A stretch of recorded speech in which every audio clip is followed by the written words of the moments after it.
Like your phone, your mind needs a charge.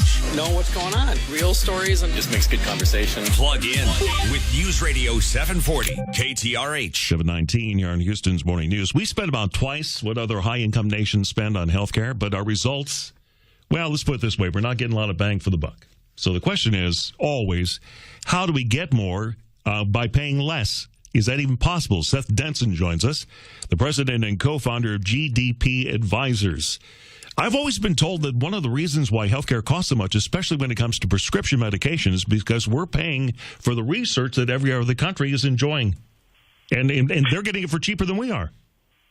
No doubt, that's correct. And good morning, Jimmy and Shara. Thanks for having me on. As we look at the rest of the world, it is proven that the United States pays for research, development, and advancement of innovation, and not only in the prescription drug market, but throughout the healthcare system. And that's a testament to our free market system here in the United States, whereas most other developed countries have some form of government control of healthcare, whether that's a government-run system or just government-controlled price fixing. Whereas here in the United States, we have free market system, and that's a positive, but this oftentimes results in what we oftentimes refer to as the internal conflict of capitalism and care, right?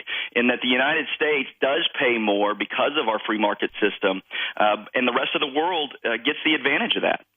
But, there's also this thing about, in order to do this research and development, is that when government really got entered into the equation, which seemed to take skyrocketing cost? I mean, that's when cost used to be you just go to the doctor, you pay the doctor. But in order to make the advances in cancer research, for instance, the government had to get involved, didn't they? In some ways they did. I will tell you, though, I think the government has overreached here in some ways. And what I mean by that is, and let's just take prescription drugs, for example.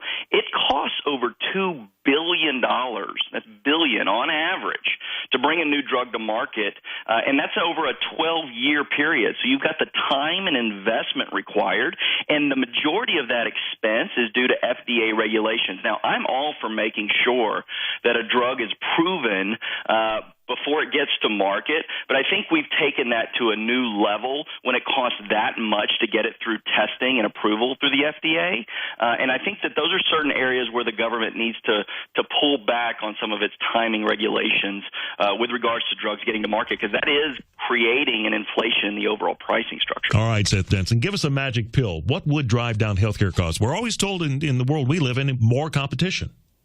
Well, more competition would be good, and one of the things I just mentioned, right, is the overall expense associated with healthcare. There are few companies that can absorb that type of expense. But I will tell you, while I'm not in favor of the federal government getting involved in the business side, I am in favor of the federal government putting some regulatory boundaries on healthcare. And what I mean by that is, when we drive down the road, we have speed limit signs, right, and traffic signs. But within healthcare, there is really no regulation on the transparency structure of the healthcare market. I go into a hospital, I have no idea what I'm going to be charged until after I have services rendered. And the charge for a service in one hospital could be 400% more than in another facility. So I think that, as consumers, we need better tools and resources, and we need the government to step in and regulate some of this to make sure that we're given better information and better access to care. All right. Seth, thank you for joining us. Good to hear from you. Seth Denson, president and co-founder of GDP Advisors. Boy, he made a lot of sense. He did make a lot of sense, yeah.